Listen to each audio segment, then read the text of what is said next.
So, Stream is live, it says. yeah. All right, peeps. Okay. So Instagram, YouTube, where else you said? LinkedIn, Facebook. Wow. Instagram is not. It needs a hotkey. I don't even know what that is. So instead of having to take forever, we're going Facebook, LinkedIn, and YouTube. Ladies and gentlemen, we have Dr. Tim Kang here, one of my great friends from a very long time. The past how many years? 5 or 6 years that we've been chilling together. Right. This is it. Today we got a lot of incredible things for you. Dr. Tim has been on a personal journey of transformation and change, empowerment. Look at him. Look at that smile. Come on, let's get a smile, Dr. Tim. How can you resist that good-looking face? Clean cut, strong. There he is. All right, brother. So here's the deal, man. I think we got a lot of people in our audiences that love self-transformation, and of all people, we just wanted to have you on as a guest because I know that you have so much value. Your social media has been blowing up, and we just want to know exactly what does the life of Tim Kang look like, you know? So I know that you're in Canada, you're a chiropractor, you've got Korean roots, and I'm curious, what is it that you'd like to start with? Yeah, wow. Thanks for having me here, Dalton. And first time ever being on a live podcast. So this is kind of cool. Yeah. Yeah, and I guess you asked me the question like what's the life like for Tim Kang? The first thing that popped up on my mind is I'm kind of living the hero's journey right now, I'd say. I'm kind of at the phase where I'm facing difficulties, uncertainties in my life, and I guess I'm preparing myself for a bigger, another and bigger mission in my life. So that's what it feels like to live my life right now. It's a bit of a lull. I left the practice that I was in, and the two U.S. practices that I wanted to go join as a chiropractor, that fell through because apparently they don't want Canadians. They don't even want Korean Canadians like me. So I didn't want ICE coming for me, in the middle of the night. So You're like, here I hey, I am. got so much in Canada. I Yeah, don't need any more in America. exactly. Yeah. It's like I already took a boat to come here. It's like I don't want ICE come for me again. So no, how far can we go with jokes on this podcast? But yeah. So yeah, it's that's kind of my life right now. I'm taking a somewhat long sabbatical to just focus on myself and do the things that I've always wanted to do but stop myself from doing because, oh no, that doesn't make me money. No, you shouldn't do that. You should enjoy yourself. You should make money. You should just stay focused, do your career, blah blah blah. And then I Whose started voice wondering, is like, that? yeah, Whose that's voice exactly, is yeah. I that in was like, your whose head? voice is that? What the Yeah. heck? Because that voice never makes me happy. It might get some shit done, but Yeah, totally. it's like, who am I? What? I'm not. Yeah, I didn't really know myself. So that's kind of my life, and I started sharing some of my thoughts and my journey beginning of this year because it felt so suffocating to just hold it inside of me. Yeah. And then a lot of people, I guess, on social media, just people like all over the world started to find my stuff, reach out to me, and started messaging me like and sharing like some of the deepest struggles and telling me how much they resonate. So, dude, that's so cool, man. I mean, when you have this interaction with your audience, is it like a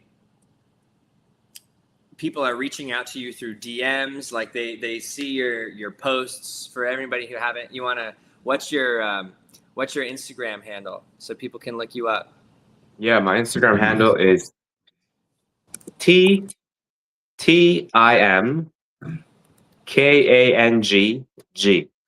So it's like Okay. my name, Tim Kang, but with a T at the front and a G at the end.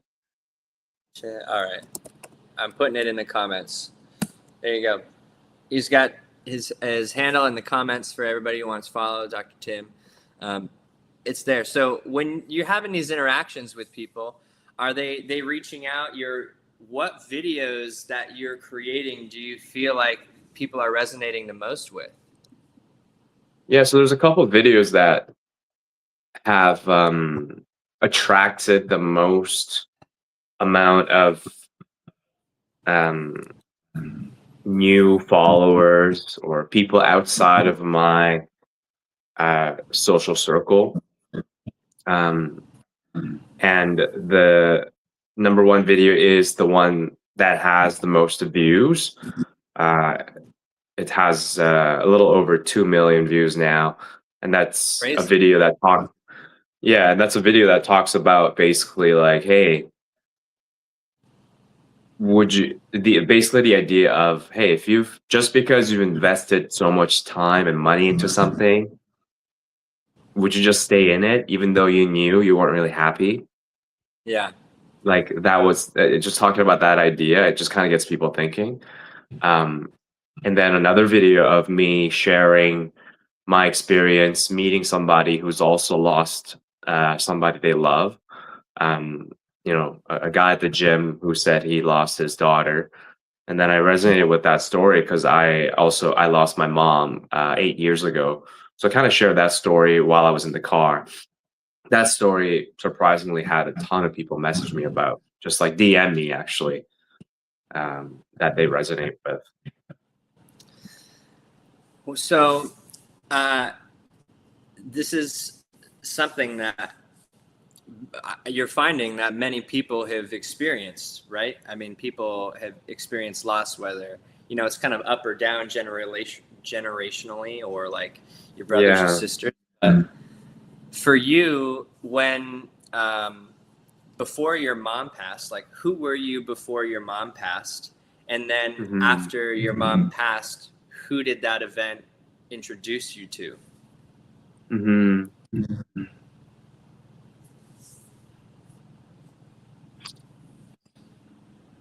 Yeah. So before my mom, just in general, growing up, I was I was the younger one in the family. We were a family of four, born and raised in Korea. Like all of us, like we just were, like a typical Korean family. And our parents, of course, like they had a lot of expectations for us. And I guess being the younger one, being the one that's sort of like peacemaker, the one that likes to kind of please, um, like I had a close relationship with my mom, and what she expected me to do, I usually did. She's like, "Hey, make sure you're a good student. Make sure when you go see your parents, you say this and this to them. Make sure when you do this, blah blah blah."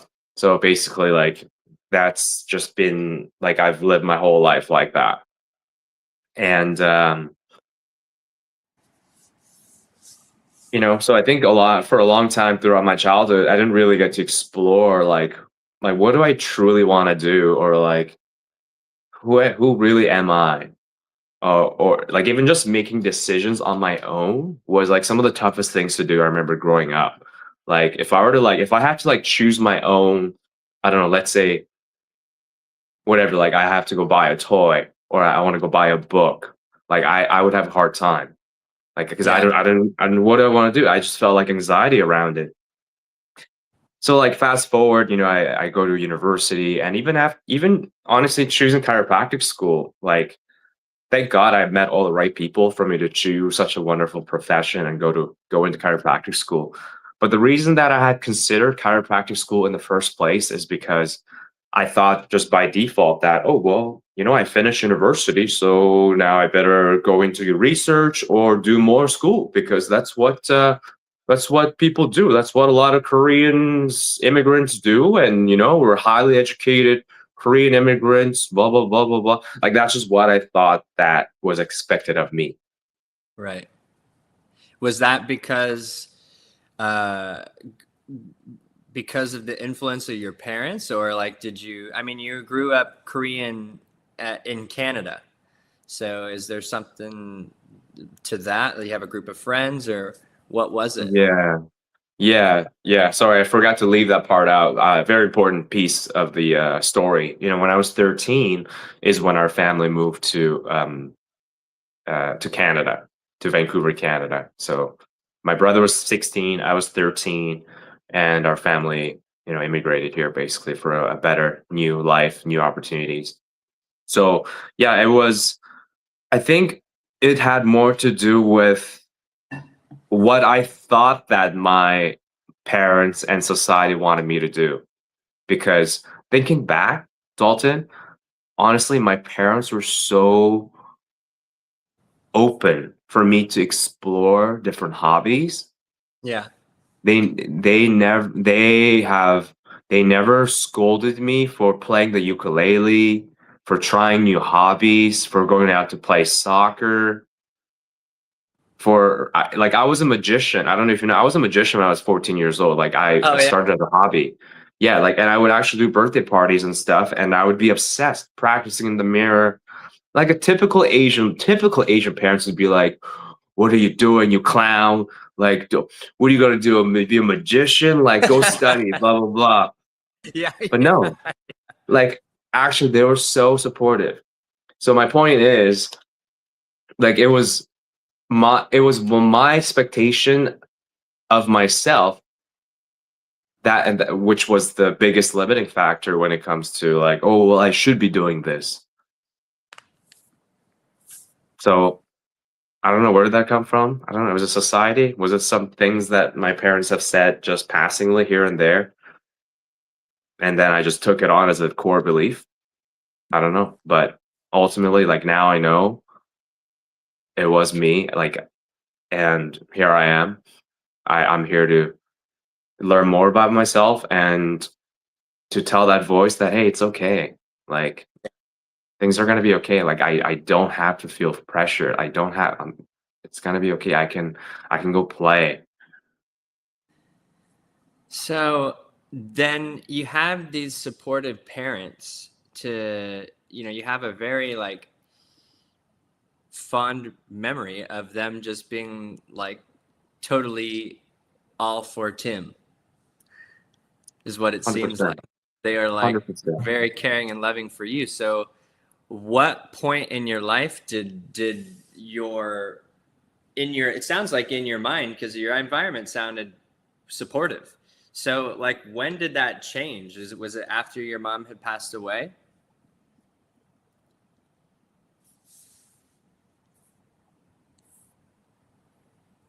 I mean, they continue to be supportive. They always were supportive. I don't think that in that aspect has changed too much. What did happen, and it sounds even weird to even verbalize it, to say it, to be honest. But even after my mom passed, I think I think subconsciously, I was still trying to prove it to mom, or to please her, to Yeah. live to live up to her expectations. What were her expectations? And I think to more precisely rephrase that, to live up to what I thought was her expectation of me, because like I said, wasn't truly. She wanted me to be the best version of myself. She wanted me to live the fullest life.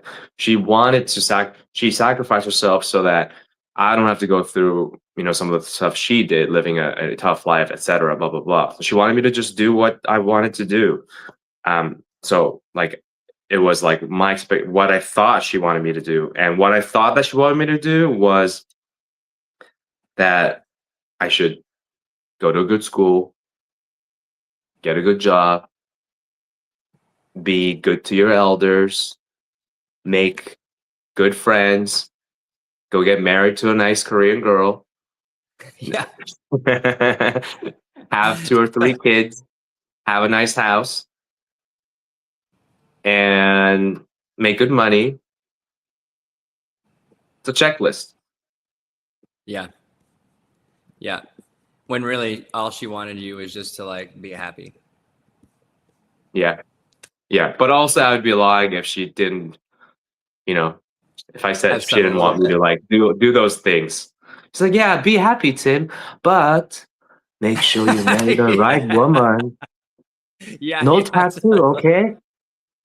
Yeah. Yeah. Make sure she Yeah. doesn't smoke. No tattoo, no, she Yeah. had her expectations, Yeah. bro. Oh man, I'm like, bro, mom, you're canceling out like 70% of the girls in this country. Yeah. Yeah. Yeah. She's like, exactly. That's the point. That's the point. Yeah. Yeah, Only the best yeah, for my son. Only the best for my son. yeah, exactly. Yeah, yeah. It's almost like I mean, this kind of side note, but it's almost like as a joke, half joking, half serious. But it's almost like she didn't want me to get married. It's like she gave me all these sort of messages that led me to being like, hey, like where what are my options? I mean, I'm 36, I'm still single. I mean, I'm not gonna blame my mom for me being Yeah. single. Hey Not guys. Hey. Or yeah, I think you're on this side when they do it. It's always backwards for me. I'm always pointing because on my screen I'm yeah. pointing to you. Yeah. Who's Yeah. over there? Yeah. Yeah. Yeah, Yeah. Yeah. yeah. Okay. But yeah, I yeah. But anyways, after she's passed, I think I started basically just being really confused. Um, Kind of using the analogy of you've heard of Gabor Mate. He's a physician from Vancouver, Canada. I haven't. He's a trauma specialist. He's worked with people with addiction in the most rough part of Vancouver, downtown Vancouver, and now he speaks internationally. And he's got one of the books. It's called, I think, something. I think he uses the analogy of feeding the belly of hungry ghosts. The idea of how like when people experience trauma or when they have addiction, it's almost like you're trying to feed a ghost. It's like what happens if you take a burger or pizza and you're trying to like feed a ghost. It just it just drops right to the floor, right? Yeah. Um, Meaning that it's just kind of futile and you'll never satisfy it. You'll never satisfy the hunger of a ghost. Um, so that's what it felt like. I think kind of spinning my wheels after my mom has passed. I was like, man, what's going on? Like something's not working. I'm not happy. I'm not fulfilled. And then started my journey, I guess. Right. And then once you started your journey, I mean, there's this transition of going, okay, well, I really want to. Was it coming from a place of you wanting to express yourself to the world and share, and like through that you felt like you would be able to heal, or was it something where like you well, what was it? I guess I'm curious to know, like, what was the impetus of Yeah. choosing to, like, online as your platform? Yeah. Yeah. So yeah, that didn't what you just described, Dalton, me wanting to share so that I can also heal as a process. That only started happening this year.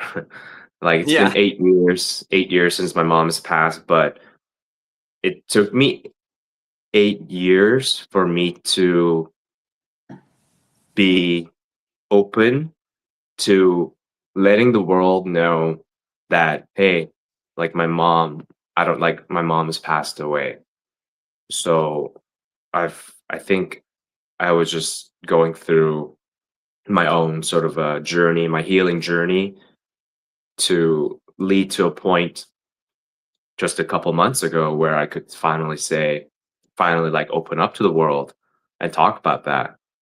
Yeah. Um, and yeah, and it was an intentional process. I felt like I was ready to share with the world, not just for the sake of sharing, but for me to step up and tell myself that, yes, Tim, it's okay. You can share your vulnerabilities and you will be okay. Nothing bad's going to happen. So I wanted to So do it for myself. right. Well, this is cool. I mean, most people who decide to show up online, I mean, I've taken a lot of courses on social media, and the thing that they all start out with, all these teachers start out with, is like letting go of this fear of the vulnerability, or like feeling like, it's got to be perfect, or whatever these ideas of what social media and like sharing our stories with people like have to be. So was there ever a point where in this last year where you felt like maybe afraid of what people may think of you, or you're a doctor, I don't know if there's any sort of, to me it's honorable to be a doctor and be sharing in this way, but I'm curious for other people who are watching this that may want to also share their story, like what was the experience for you, coming into just starting into like where you're at now, where you have many videos that people are really enjoying. Sorry, can you repeat that question? I don't know if Yeah, I fully understood that. sorry. Yeah, Okay. I'm curious to know if there was ever a point where you were afraid to come out and share your story. I mean, you just described Mhm. that you felt like there wasn't, or that's what I Mhm. interpreted, like you were ready to share it with the world. Mhm. Mhm. There's like, maybe was there a point where you were ready to share it, and then you're like, all right, I'm ready to do it, and then you're sitting there with a camera in front of you and you're like, oh shit, what am I supposed to Mhm. say? Or did it just feel like it came pretty naturally, you were ready? Yeah. Well, it definitely didn't come naturally, like doing anything first, for the first time. Um, I mean, I don't know if you saw my recent video about me saying I love you for the first time to my brother. Like kind of like that. Like it was very nervous. I was like thinking about it the whole day. And when it came out, it was a little awkward. Just like with a lot of first things, I think it felt awkward. Um, I would say the very first thing that I posted that was most vulnerable was sharing with the world that I've left my practice. That was a video that when I was about to share, I was actually shaking. Really? Yeah. Like I had the What would, phone in my hand, yeah. and then like even when I'm editing, I'm just like every now and then I would just put my phone down and I would just like take a breath just because I would be like, oh my God, am I what like I had all these thoughts and fear of judgments from my old chiropractic school friends. They're following my page. They're gonna judge me for leaving my practice, blah, blah, blah, blah, blah. Some of my distant family, my cousins are following me on Instagram. They're gonna see that I'm gonna leave my work, blah, blah, blah. Like I was scared, man. I think growing up, I was super conditioned to be afraid of what other people think. I think a lot of Asian cultures, that's part of their culture. But yeah, I was kind of shaking. And then I posted it, and then I was just like, oh dear. I have no idea what's gonna happen. So I just kind of put it out there. So I'd say it still doesn't feel natural to me because every single vulnerable post that I've done, I was kind of like nervous about it. The post about my mom sharing, like, I'm in the car sharing the story about my mom for the first time on social media. That post, like, while I was editing, I cried like 3 times. Like every time there would be a portion of, because I'm like editing, like chopping, whatever, and I'm adding music and stuff. And I'm like, dang, this music is so good with this video, but it's Yeah, so yeah, sad. Like yeah. I'm just like emoting to my own video. I'm like, Yeah. I'm like, You're like, yes. this is going, yeah, this I'm is like, this viral, and you're guy, going viral. man. He's Yeah, just hitting me. I relate to this guy right here, man. yeah, I'm just like yeah. watching it, and it's like, dude, I was crying. Um, That's so funny, man. You went so viral in your own mind. yeah, I'm like hearts, hearts, hearts, hearts. Yeah, yeah, totally. That's so Yeah, funny. like, where's his Patreon, bro? Let Yeah, me put him like yeah. this. That's funny. Where's his Patreon? This guy deserves a lot of money, man. Yeah, yeah, God, man. yeah. Wishful thinking, bro. Wishful thinking. Yeah, yeah, that's funny. Yeah. Oh man. Yeah. But but yeah, so it is not it still isn't easy sharing some of my very personal things on social media, because I'm not used to doing that, like, in a lot of places in my life, not even in my close relationships. I think I just grew up feeling like it's not safe to be super vulnerable. I think that's the belief that I had taken on that I'm currently just, still working on, Dismantle. reframing and changing. Yeah, Yeah. exactly. What do Um, you want to believe? I do believe, I want to believe, and I do believe that people appreciate authenticity. People connect to authenticity. Yeah, and that's what they relate to. They don't want to see a super polished, edited, perfected version of people. Like that's cool, but maybe they can't relate to it because we all have human experiences. We have struggles, we have ups and downs. We have especially the downs that we may feel like we're going to be judged for, that we feel ashamed, we feel embarrassed about, and we don't want to share with the world. And you don't have to share with the world, but sometimes you just bottle it inside so much that it just becomes, unhealthy. Totally. So I think my belief is that being courageous and sharing the wins as well as the losses, what we've learned, is liberating. That's my new belief, and that's kind of what I'm sharing with my social media. Just sharing my life authentically as much as I can. Yeah. Yeah, for sure, man. And so what are you doing now? Like what we've talked before this live stream, and Mhm. essentially you've got a few trips coming up. Like what's your vision for like the next 90 days for yourself? Yeah, 90 days. So my vision is that I grow a I grow my audience. I had the last month or so, I've had so many heartfelt moments when people who are also struggling like I am, feeling lost maybe in their career, feeling um, lost in life because they've lost a loved one, all these kind of things. People who've reached out with the same struggles, and it's been so heartwarming to reach out to them and have conversations.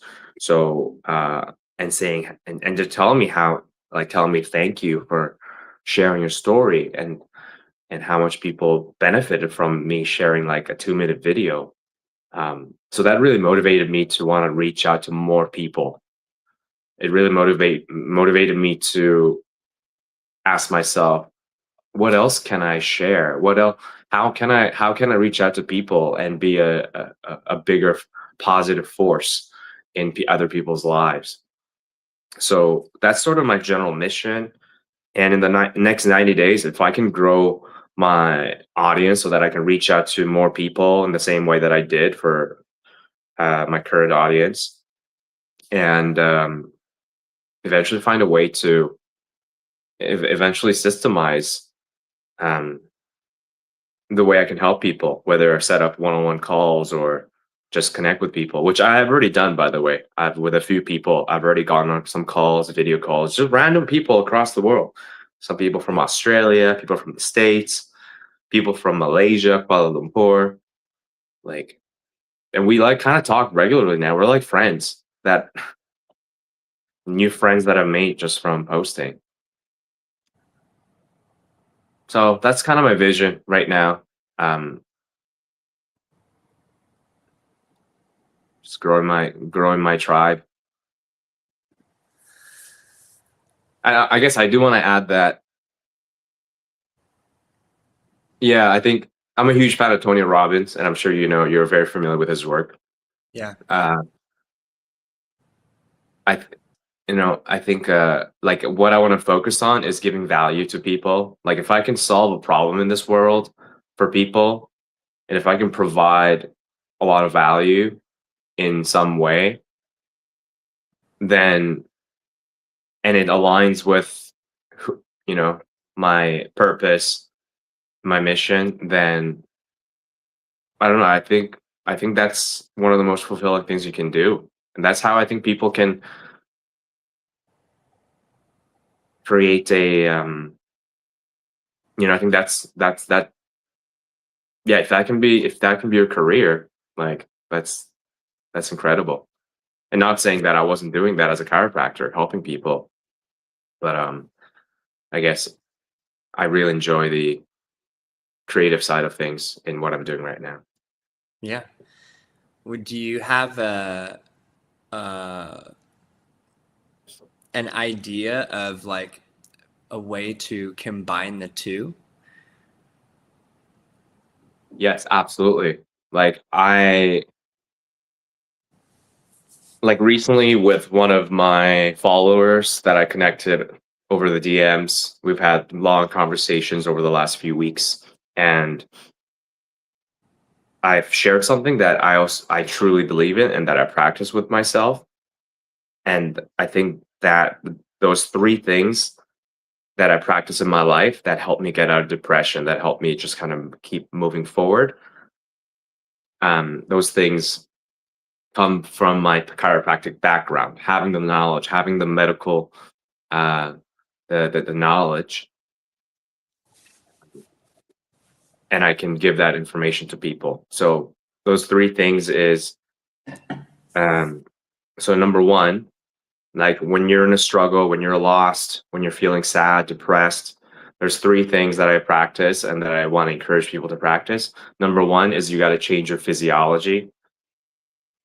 Okay, it's like whether it's moving, going for a walk, exercising, going to the gym, doing yoga, or even healing your body. Like for example, I had gut issues like my whole life. Like that's a whole different story, and that has affected how I operate as a whole person, what kind of personality I come show up as, because there's something called systemic inflammation.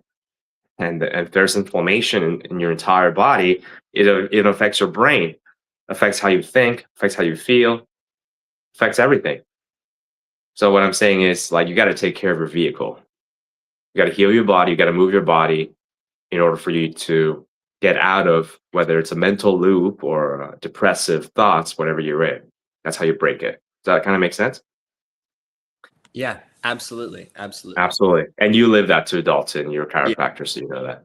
right. So, and number two is um, practicing awareness. It's like you gotta at least like practice the skill of being aware to even know that you're having certain thoughts, to be aware of where you're at in your life, to be aware that what you want and what you currently actually objectively have, where's the gap? How is it not matching?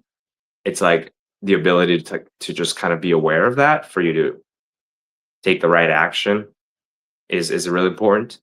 So I always suggest meditation, or if it doesn't always have to be meditation. It could be a prayer. It could be playing sports and being in a flow zone, being in a flow state where you can be in a meditative state. So that's number two. And number three is having goals. Having goal with that, I've had moments in my life, even just working as a chiropractor. I love my job, blah, blah, blah. But I didn't have a goal in mind. I would just show up to work. I would have fun adjusting people. I would have fun connecting with people, blah, blah, blah, making money, blah, blah, blah. But I didn't have a goal. And when you Yeah. don't have a goal, when you don't have something to look forward, all the other things on the side, they come in and they tell you, no, you should try this. No, you're not good enough. Like all these voices that tell you, keep you distracted. The devil's voices, they will enter your subconscious mind if you don't put the blinders on and move towards something. So, sorry, I kind of talked for a while, but those three things: moving your body, sharpening your awareness skills, and thirdly, having goals or purpose. I think those three things, my background as a chiropractor has really helped me to um, to come up with to practice those, to live those, and to kind of share with people. So yeah, I think that's, if you ask me the question, okay, how can you combine those things together? You as a chiropractor and wanting to social media, absolutely. Like maybe I wouldn't be able to adjust people who are in Malaysia, people who are in Germany. Maybe I couldn't adjust them over Zoom or whatever, but could I share them these tips and techniques? Could I get on the phone, call? Can I coach them through Yeah. some of their struggles out? So, and that's me, maybe not necessarily being a licensed chiropractor per se, but I can have the title as a chiropractor, but my identity is a healer. I think that's the most important thing. Absolutely. I agree for sure, man. I mean, there's so many aspects of having a healed identity, you know? Mm, Meaning I really love that you start with physiology rules. This is for sure a principle and law of nature. Things that move stay moving. Law of motion, or what was it? An object in motion stays in motion, right? And you do. We've both done jujitsu different times, and that like movement or the grappling. It's not that it's only a male thing. There's people, men and women alike, who love to do jujitsu or love to go to the gym. I think the culture around exercise and being healthy is so much more vast today than it has been in other True. times, only True. because people are keyed into this idea that maybe what they've learned in medicine and has changed. Well, what I will say is COVID was a pivotal point for health. People who have holistic health, people decided to go, you know what? They were incredibly fearful of everything that was going on, completely disregarding like their logical thoughts. They're in their emotional mind. Hey, the world's shutting down. Never happened before. And all the logic started to go away. You know, doing simple math, seeing like, wow, these numbers of COVID still don't really match up to like the number of people who are dying from the flu the previous year. Like it's still not as serious as like normal everyday occurrences that we've experienced for all the time. So I think that as time has progressed after COVID, you know, they come out with studies that show the mRNA vaccine is actually having deleterious effects on your DNA, or there were adverse effects with young men when it first came out. You're seeing blood clotting issues more. And because of this worldwide shift, people started to question whatever they were being told. Is that true or not?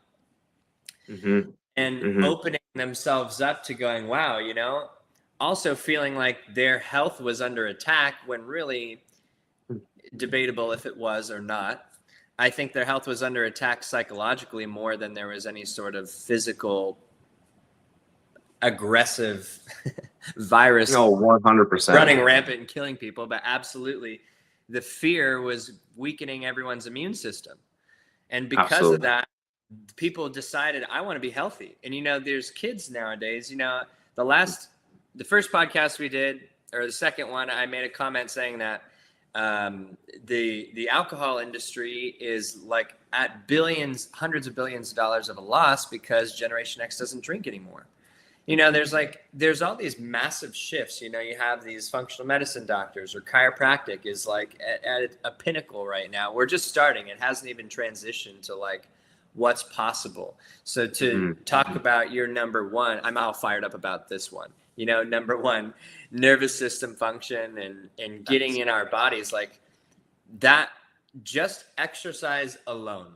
If people just decided to exercise, like so many challenges and issues physiologically will have way better outcomes. Like you digest food better. Your blood pumps through your veins better. Your brain is doused in dopamine and serotonin. You sleep better. When you sleep better, you recover better. You get more testosterone when you're working out. Like there's so many things that are benefit just from working out. You know what I mean? So I 100% think that you being able to create an impact for people regardless of where they're at geographically, just out of the sheer knowledge you have of being a doctor and yourself, you live by these principles. So like, I'm just so proud of you, brother. Like it's cool to know that this is where you're headed. You know, you're moving at Mach speed towards a total healer. You know, number two, you said, was awareness. Like this is where you're like feeling like you're at. And it's not like awareness isn't a destination. You don't arrive at awareness and then it's done. It's like as we progress in life, we end up having more and more awareness because we haven't experienced life at the level that we're living it before. So then it becomes these new challenges where, you know, like right now, I mean, I'm in chiropractic school, I'm in business school, and I'm running a business. You know, I play in a band, I have a relationship, you know, taking care of this little sleepy kitty over there, you know, just all kinds of stuff. I come home, make food, you know, like so much, you know? So my awareness is like, wow, in order to do all this, like I have to be doing 10 times more in order to accomplish these goals. Like I am slacking. Like I can't treat this like a high school or undergraduate school. Like I have to step up my physical health. Like I literally felt like I wasn't in shape to be this aware. You know, like I didn't have the endurance to actually accomplish this goal, which is your number three. Right. Like, okay, I'm aware that this is what I want, and now I'm writing the goals down, and now I'm like, shit, man, I got to be doing 10 times more. And then, you know, the aspect of awareness, going back to awareness, and this is like the course that I created, was figuring out, okay, well, how do I take responsibility for these goals, and how do I look at 10xing my life and not burn out. Like Yeah. that's the, I think that's the challenge that I'm going through now, is feeling like, not that I feel burnt out, but the challenge is like, how do I produce 10 times more without running myself into the ground? Yeah. You know? Yeah. Mm-hmm. Do you Wow. feel like, have you ever felt like what you're doing, just, well, what are your goals? Let's just start that. Like, Mm-hmm. what are your current goals? You have the 90 days to grow your audience, but um, what about some like long-term visions that you have?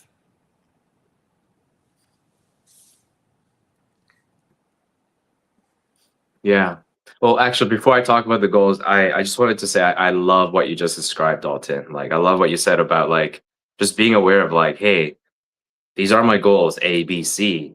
It's like I gotta be super healthy. I gotta like dial in my sleep, my fitness, Yeah. like my focus so that I can do these things. So like for you to be aware of that so that you can also eat right, sleep right, and all these things. Yep.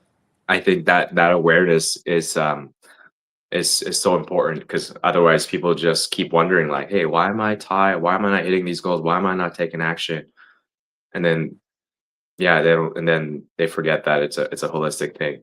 And then to add to that, what I have personally found for me is like I've also I've also found out that I like there are things that I'm good at and there's things that I'm not good at. And I've become okay with even just saying that to myself. I think for a long time I wasn't too comfortable like facing to my like saying to myself that, you know what, that's Just be not really your real. thing. You know what I mean? Yeah, Yeah, yeah. like I don't want to be negative towards myself. I don't want to like give myself a limiting belief, but I got to be realistic and tell myself that, you know what, I have strengths and I have weaknesses. Like I could be Bulbasaur and I could be Pikachu. You know, Yeah, like yeah, they all got their strengths and weaknesses, baby. You yeah, know, yeah, if you're a Bulbasaur, then you know, and you got like a Charizard that comes after you, fire's gonna burn you. yeah, yeah, And yeah, you know, yeah, yeah. and if you're a Pikachu, you're gonna thrive in water. You know what I mean? Like everybody's got their strengths and weaknesses, and I'm okay with accepting myself. So I think when it comes to like just doing things, I try to be aware of that and then put all my chips towards where my best bet's at. And I know that's not always easy, because I also do believe in human potential. But yeah, I just did wanted to mention that. Um so what's my long-term vision? My long-term vision is to be is it's like how can I add value to people's lives in a bigger scale? Like that's my long-term vision. Um, I haven't figured out what exactly that's gonna look like. Like right now, I'm focusing on growing my audience, which is awesome, Yeah, telling my story.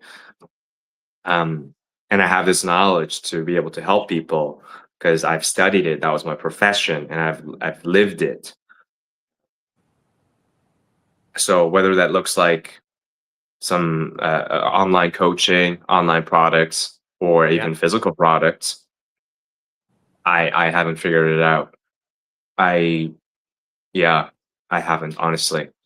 So I'm still in that journey where I'm figuring what that is, figuring out what that is.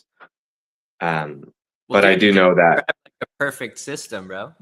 Like, I'm you just sorry. you just described like a perfect system. You already have three things. You got like three pillars, man. You take you like a weekend, and you can have something to give to people for sure. Yeah, yeah, yeah. That's true. Yeah, yeah. So those three things, I do want to deliver that to people. Yeah. So I'm on that journey.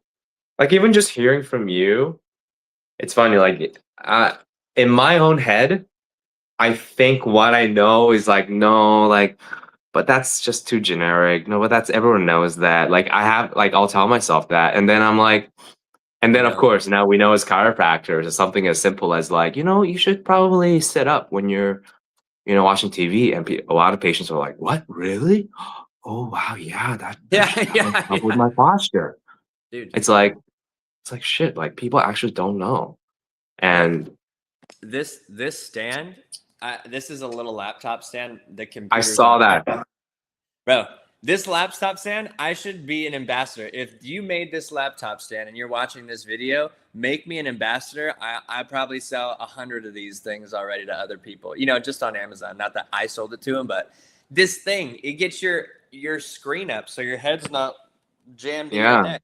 I mean, so simple. I mean, I actually had somebody the other day call me and thank me, a few people actually, this last week. They're like, thank you so much for the freaking laptop thing.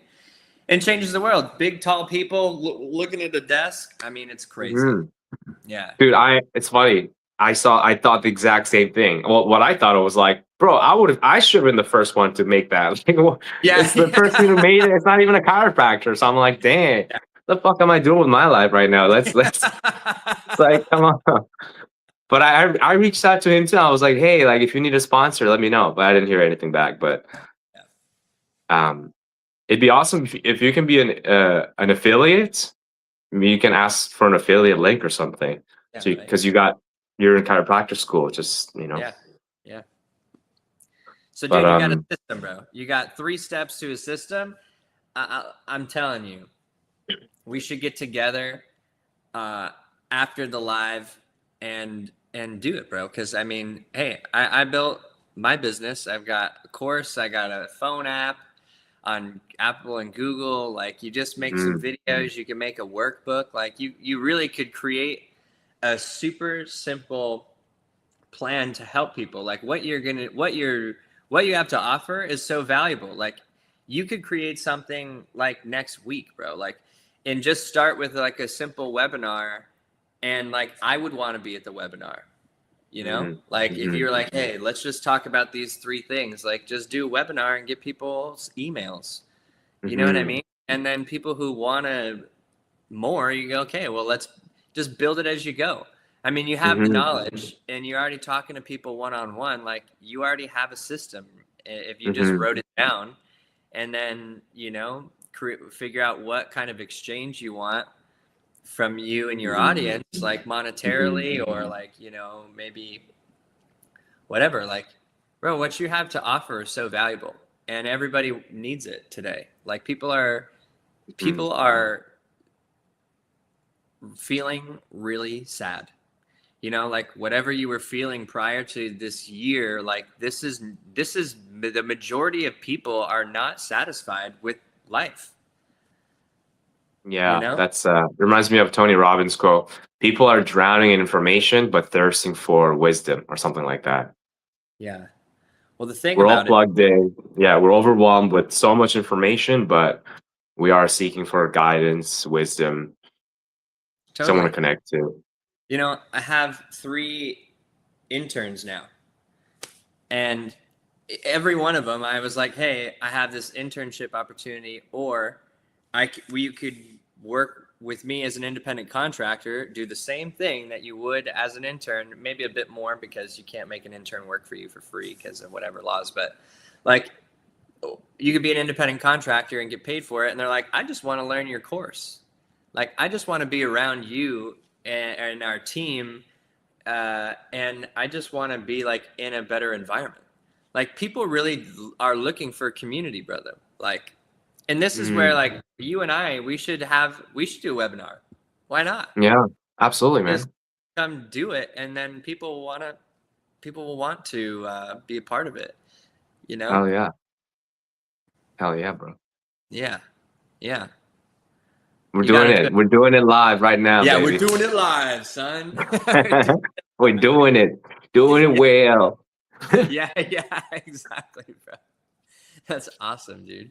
Yeah, dude. That's true. Yeah. That's true. No, thanks for that inspiration. It's true. I do I still do I'm a recovering perfectionist as one would say. As we would say. You know, been through my 12 steps. 12.1 exactly. No, yeah, so yeah, I think I just have to put it out there, and just get started, instead of trying to wait for the perfect product, perfect workbook, perfect webinar, whatever it is, unless it's the perfect day 1 and day 2. Just kidding. Yeah. Shout out to Inside Kang. joke. Yeah, yeah, yeah. Shout out. Yeah, Shout out elite. yeah, yeah. Yeah. But I was gonna say, it's inspiring actually talking to you and hearing back from another person, because you and I have such similar philosophies and like our values, and hearing hearing about what you practice in your life, like exercise, prioritizing physiology, setting goals, and hearing it from you, like from a third person perspective. I'm like, man, like you sound like somebody that like people would actually like pay money to listen to and to be a mentor for. Thanks, bro. So I was like, shit. But him and I, we believe in the same things. Yeah, we're just no So different, bro. And there's yeah, but then I guess we all tend to undersell ourselves and be like, no, I'm not. Shouldn't be a. yeah, yeah.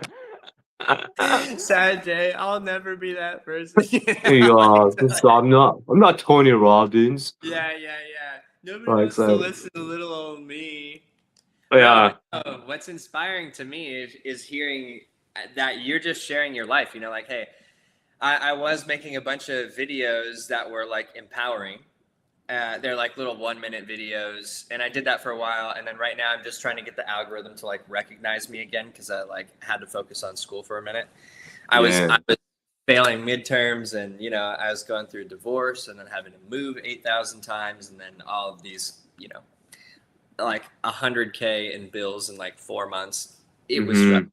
I was like, I'm gonna have to put this business thing on pause for a minute. But what I could have done during that time, and what you're doing, is like sharing the whole process. And Bella, is doing that, and there's just like a way better response when it's authentic, rather than like clipping the freaking podcasts. And I've been putting it up, and we're getting some traffic, but like nowhere near the level of engagement that I had when I was just like sharing things that were awesome. And I imagine too, like you, like I'm taking notes, on what it is that you're doing, because people, like you said, really just want to feel connected. People do not feel connected with each other, and they want to see people who are struggling, and they want to see people who are overcoming it. They want to see a way out of the prison that they feel that they're in, even though all of that is an illusion. That's what we come to find out when we get more awareness, like you're saying, is that like, wow, I created this prison. That's the responsibility part that, I'm trying to figure out how to convey to my audience, how to make taking responsibility easy. Like for me, awareness is like, I kind of teeter on using AA as a metaphor, because there are aspects of AA that undoubtedly work. Like they have a pretty incredible system to get people to stop making the choices that they're making. But I think at the same time, it's the most disempowering system, because their ideology is that I'm an addict and I have no control over myself. There's no to me, there's no responsibility in that ideology, because you're choosing to believe that you have no control when you're like, well, I'm recovering for 40 years. Like I'm an addict that's been in recovery for 40 years. Like, how are you in recovery if you haven't used drugs or alcohol in 40 years? To me, that doesn't even make sense. Like right. Is limiting to me. I would never choose that for myself. And I'm not saying this is going to create some buzz, absolutely, but it's not the most empowering belief you could have. I agree with you. Like to me, hey, I've been way down the drugs road at a level that most people couldn't even fathom. And most people don't survive. And I never identified myself as an addict, which is why there's multiple times in my life where I've used drugs. But there was a moment where I was like, I'm done. It just took that thought to be like, all right, I'm done with this. I never had any withdrawals. My body never went through this like longing for the drugs. Like I was never psychotic, like, oh, I need to get my next fix. But because of this mindset that like I could choose whatever I want, I always told people I'm choosing to do the drugs. I'm not addicted to them. I just love doing them. You know what I mean? And like, even though that it wasn't great for my health or my body at that time, that was always true. So I believe because of that mindset, I never felt like a victim of the drugs when I'm the one taking them.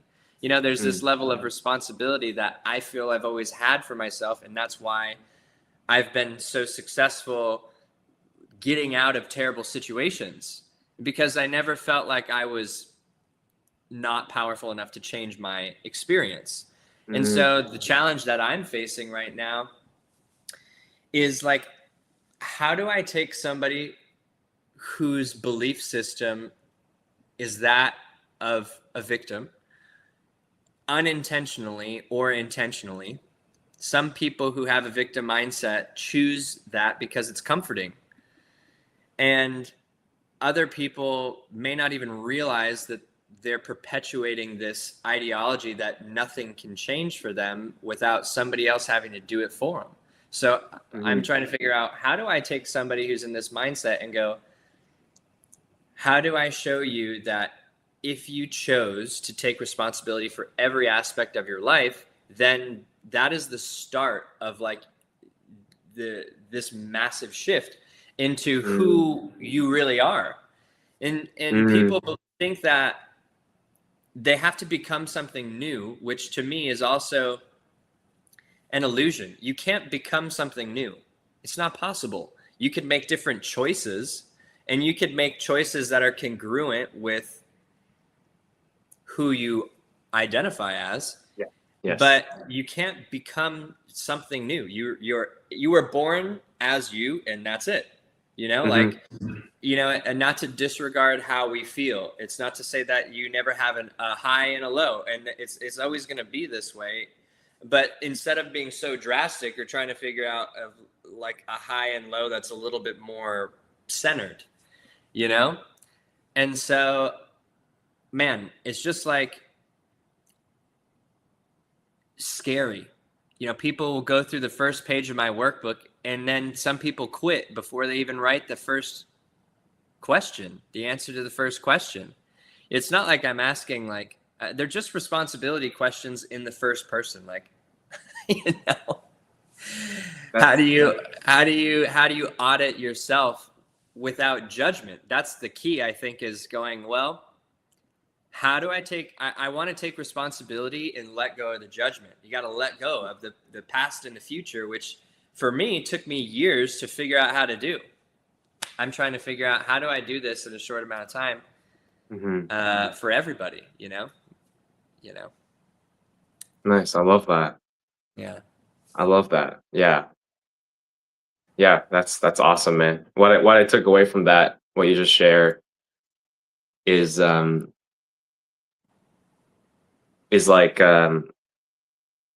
it's starting from what you talked about with AA.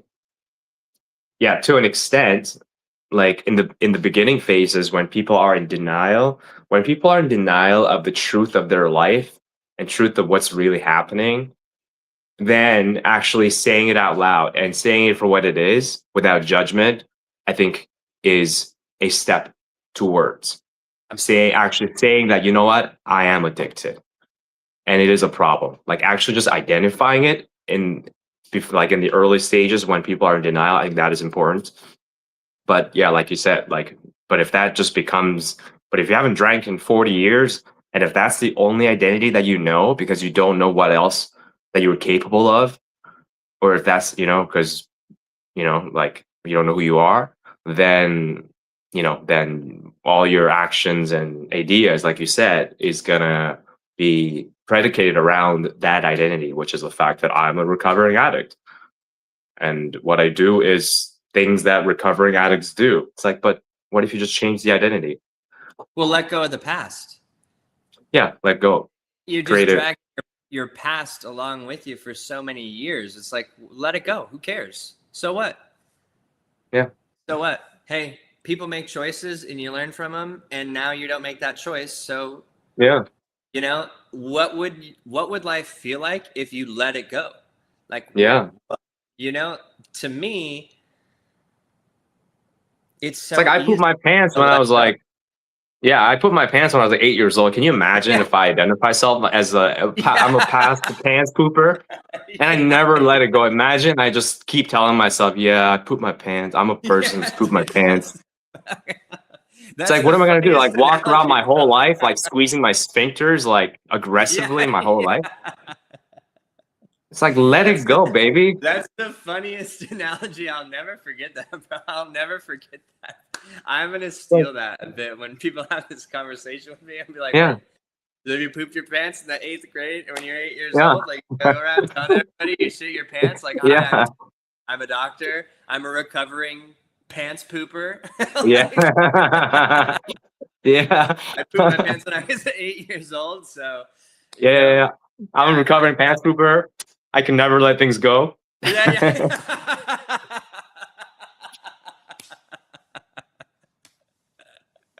That's so funny. I've been constipated for the past 40 years. Ate lots of cheese. Thank you. Yep. Yeah.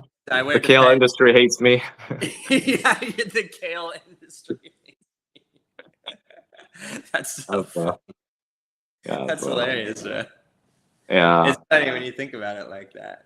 And not to say, hey, look, listen, guys, if you guys are out here and you're thinking we're not being judgmental in any way, there's just Hey, there's a next step. Hey, maybe the 13th step is going, okay, now that I'm not making that choice, why don't I acknowledge that I'm powerful enough to stop the choice? Is that crazy to think? That's what's happened. That's what's happening when you say, oh, you know, whenever like I have an emotional like response when you say, well, just to say I am an addict, like that, those words to me are, they like make my chest wrench, because although it may feel true, and maybe, you know, I'm not an expert, I'm not a psychologist, I don't take people through rehab, I just personally have used a shitload of drugs and been around people who've done that multiple I would times in my life. say I would say it is a fact, but I don't know if I don't know if that's because I guess the way I define true is like what is like here and now and what is, like, is it may be true, but it is a fact, but it's not the truth. Anyways, I just thought to kind of like, what I mean, the fact that I was this, I was that. Well, so the word addict to me implies no control. And that idea to me is disempowering, It is, because yeah. it's it's it's letting go of your personal choice. You're saying I didn't have a choice in the matter, which is never true. It's just to me the most responsible and honest thing you could say is that I used drugs. When I used drugs because I wanted to see how close to death I could get. I used Mm, drugs to see how many days in a row I could stay up. I used to sleep 4 days per month for like 10 mm-hmm, hours. I get 40 mm-hmm, hours of sleep per month. mm-hmm, So like I started hallucinate and have like schizophrenic delusions. I felt like I was in this world of like paranormal and the regular world. I used to see people like ICU just around me all the time. I thought it was fun. And I wanted to feel that way. And I didn't, at the time I had just come out of the military and I just been back from war and like been through a lot of stuff for that. And I wasn't like adapting to the regular world outside of the military very easily. But I guess what I'm saying is that like I chose to go down that road because I wanted to see where it led. It's like I wanted to feel that way. I wanted to feel like I was like almost disengaging from the world I found myself in. I didn't want to be a part of it in the way that being like not doing drugs felt like. It was too, I didn't want to have the responsibility of building a business. I didn't want to have the responsibility of like dealing with regular people who didn't understand, like appreciate a fucking roof over their head or a shower that was hot. You know, I was talking with my cousin last night. He's in Alaska, like in a village. It's like negative 40 degrees. All the water pipes broke. Now he's got to take a bucket shower like once a week. I know what that's like because I was in the desert with no shelter. People are trying to shoot us and bomb us. And I took you'd have poke holes in the top of a water bottle, and that was your shower for a week. And then you go, well, fuck that. I'm not going to waste the water. You know, and then people don't have gratitude for life in this first world. They don't have challenges. Like, I'm talking about like 5 things at once because I'm all fired up, but I want to finish what I'm saying and then lead into the next thing, which, you know, I chose to do drugs during that time because I didn't have the tools to be able to like recognize that my experience was incomparable to most everyone. And I wanted the community I wanted support from others because I didn't feel like I didn't know how to be in this world. I didn't know how to be in the world after the military and all those really extreme things, and then coming into regular life. I didn't know what to do. So I was like, fuck it, I'm going to go. I know about drugs. I had to use drugs before the military, like real deep. So I'm like, I'm going to go to something familiar that's a bit disassociative. It feels fun. I feel like I have power for whatever illusions I was creating in my mind that I did. And so for me, it's like, instead of identifying as an addict, instead of identifying, I'm just like, I didn't know what to do. That's the truth. It has no identity. The fact of the matter is that I didn't know how to integrate back into the civilian world after such extreme conditions, and then talk to people, and then people to like hate on Arabs, and they were the most welcoming people to me. So like they just totally, I felt so misunderstood. I didn't feel like there was many people in this world who understood, even my own family. They didn't understand, you know? I mean, some of them, not all of them, but there are people that I really love that just didn't get it. So that's the truth. And I chose to deal with those emotions with drugs because it felt like I didn't have to face them. It was avoidance. I was avoiding that feeling, you know? Yeah. So, I mean, Bella and I were talking the other day about struggling. You know, I think people in America feel like they have all these mental disorders and they're depressed, and suicide in teens and children is like off the Richter scale.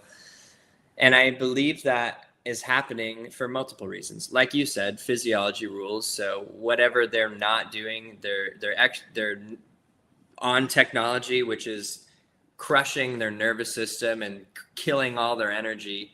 They're putting terrible food into their body, and that's creating thoughts that are not great either, you know, and they don't have struggles. Like, it was actually easier to be at war than it was to be here. It was easier to have to survive. Like the aspect of survival felt easier at war than being in this apartment trying to build a business, or being in school, or being just a 9-to-5 job. Like, I've been all these things, and actually war was easier because there's less to focus on. You eat when you eat. You may be out of a bag, so then you're grateful for a hot meal sometimes. It's not some like chemically charged fucking thing that's supposed to constipate you so you're not hungry, blows up inside your stomach so you feel full forever. Like, a shower, you know, sleeping in the dirt, listening to fucking animals who can come tear you up and hope that doesn't happen. Like, grateful for life, not being shot out of the sky, seeing people shooting fucking RPGs at you and tracer rounds, every other day. It's intense.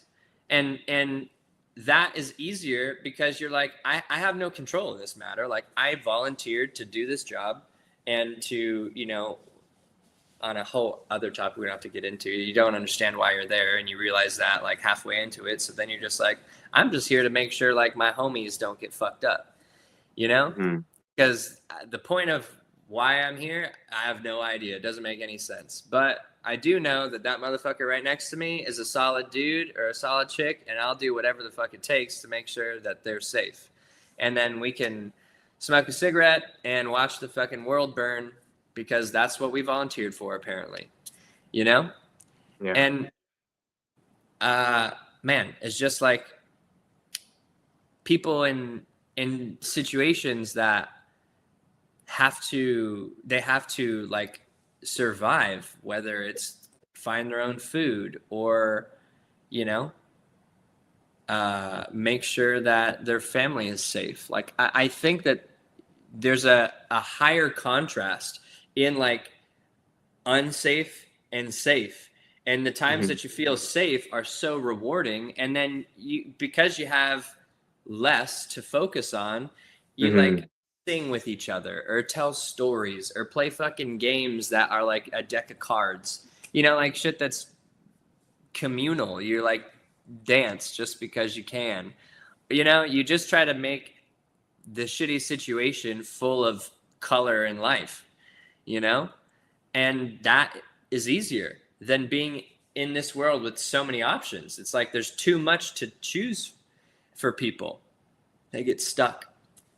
So I don't know, I totally just went on an absolute word vomit, but no, thanks for sharing your story. That's your journey. I haven't heard that side of your story, your journey in detail, but it's true. It does make sense, as like when you have that contrast of people who are just trying to survive and thrive versus people do have.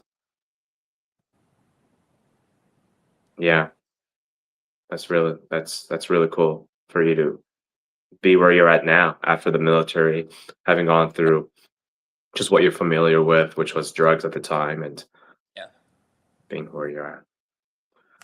That's awesome, man. Well, this is I mean, we're definitely gonna do this again. This was super fun, man. Yeah, totally, bro. Totally. Yeah. We got to do something for the peeps, man. Let's create something and do a webinar together. We'll do like a weekend. Yeah. Is anyone online right now on any of the platforms currently? I don't. So this is the first time I've done this. I don't see any, but it doesn't mean it could just be me too. I haven't done the live. You're subject number uno. Just the two of us. Just the two of us. Yeah. Yeah, baby. But yeah, we'll definitely do this again, Dalton. I really enjoy this conversation because you're my homie and we haven't caught up in a while. Yeah. And I feel like every time we do get together and talk, we have lots of laughs, and we talk about stuff that just resonate with one another. Yeah. Which probably means that what we talk about probably will resonate with the people who are like us. And I know there's a lot more of us out there. So yeah, it's very cool, and we'll definitely get on a call so we can bounce ideas for how to create value on an online platform. But also if I can be of any help, like I can share any of the stuff that I've learned about creating content, what gets people engaging more, like all that stuff. I've done some studies, so for sure, bro. So yeah, brother, it's cool. It's so nice. Yeah. All right, man. Well, hey, thank you, Dr. Tim Kang. Thank you, Dr. Dalton. World changer. Yeah, exactly. You know where this is from, right? No, where's it from? It's from Dragon Ball Z. Oh, right.